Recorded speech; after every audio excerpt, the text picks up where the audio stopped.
Lesson 17 could be quite intimidating. There's a lot of content here. Again, what's going to be on the test though? Can't test you everything. There's only 32 questions. What were the major concepts in Lesson 17? Purpose of Lesson 17 is to establish what is democracy. That'll come to the concept of will of the people. Second thing is to contrast different types of democracies.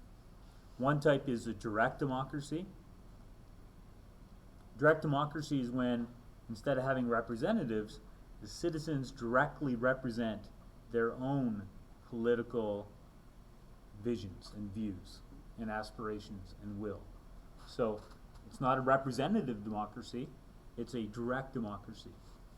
In history, there's a version of it for some Athenian citizens, where they go to the Acropolis and they directly represent themselves, have a great discussion. At the end of the day, they make a decision.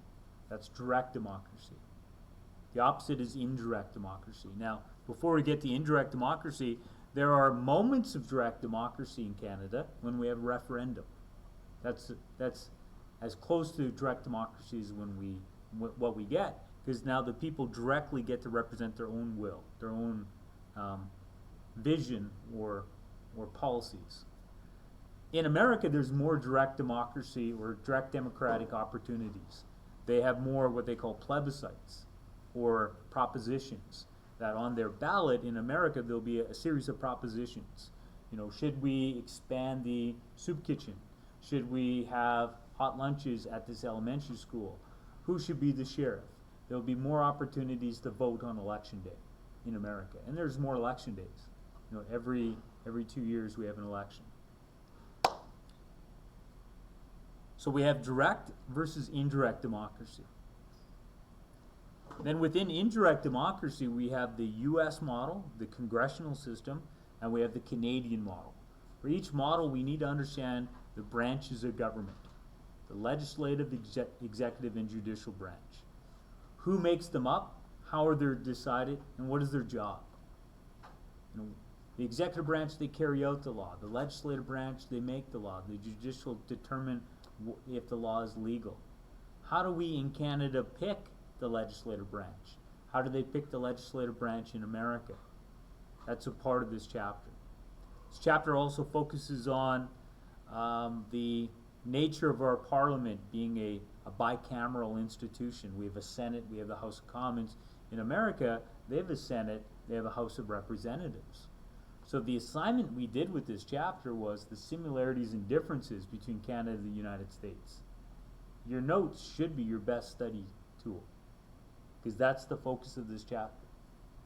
Now, when we look at the similarities and differences between the Canada and the United States, and we try to condense them and say, if we're only going to make 2, 3, 4 questions on this chapter, what are the big rocks?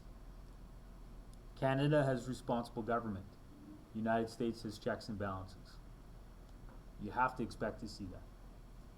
That Canada has responsible government, and there's that whole story about bills defeated in the House of Commons, then the party has to resign. That's why we have more party discipline and a party whip and cabinet solidarity, and all of these concepts begin to map together. And in America, they still have party discipline, but we often have bipartisan initiatives where the two parties might work together, and there might be opposition from that initiative from both parties. So we have times when things get a little more complicated in the United States because of checks and balances. You can't force the executive branch to resign if the legislative branch can't get a bill passed, because they're not the same people. But in Canada they are, and that's why we have responsible government, which ironically makes us a little less democratic. So expect to see responsible government, expect to see checks and balances, expect to see the similarities and differences between the two systems. When we look at the two systems, we also look at the related ideas like the electoral system, that we have first past the post, and how first past the post can sometimes pervert the will of the people. And we should expect to see first past the post contrasted with one of the solutions that many democracies around the world practice, and that's proportional representation. There will be a question with election results. And it'll be like, which party was most inconvenienced or most underrepresented based upon the percentage of people who voted for them and the percentage of seats they got. That will be on the test. That was a major thing we focused on in this chapter. We also focused on the power of lobby groups to influence the government, but that again comes up in a later lesson. Seems like I have lobby groups in 3 different lessons here.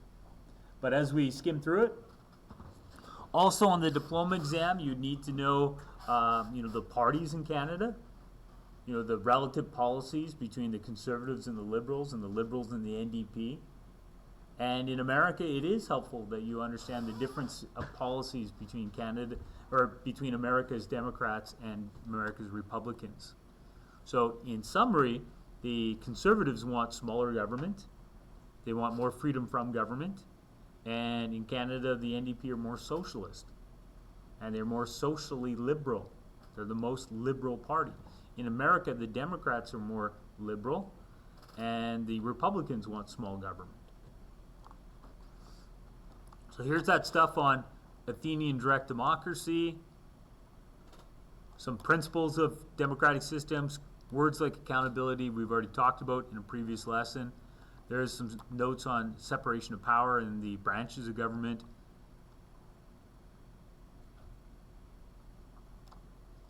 How can you have a system based on will of people if the people don't have an opportunity to express it? How do they express it? By voting. What does voting look like? First past the post versus PR. And the pros and cons of both. So we might have a question that says, Canada's aware that the electoral system that we have distorts the will of people, but we like it because it adds to stability. It distorts the will of the people, but it makes it more likely that we have majority governments. It creates false majorities, but false majorities have more ability to govern because they're not in fear of being booted from power with a vote of confidence. Lots of sources about lobby groups. Basically, the idea about lobby groups is the misdirection of government away from the will of the people. We'll come back to the women's suffrage movement. Here's a comparison in Canada and the U.S. system. Great notes here. So you could always read through the notes that I've provided. Read through it once, see if there's anything that causes questions. Tomorrow, the second half of class, we'll have some time for just general questions. The Electoral College can be quite confusing in America. You won't see it on my test. You could see it on the diploma. Basically, the people in America do directly vote for president, but there's an asterisk next to it. They have a ballot where they vote for this candidate versus this candidate, but what they're really voting for is to send a delegate to the Electoral College, and it's at the Electoral College that the president is chosen. So it's an indirect way of having a direct vote for president.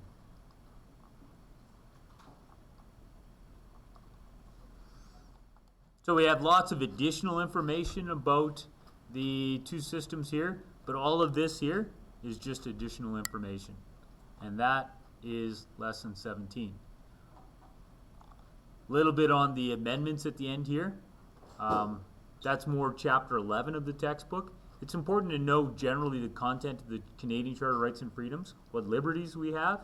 And in terms of the U.S. Bill of Rights, we focused on the first, the second, and the fourth amendments.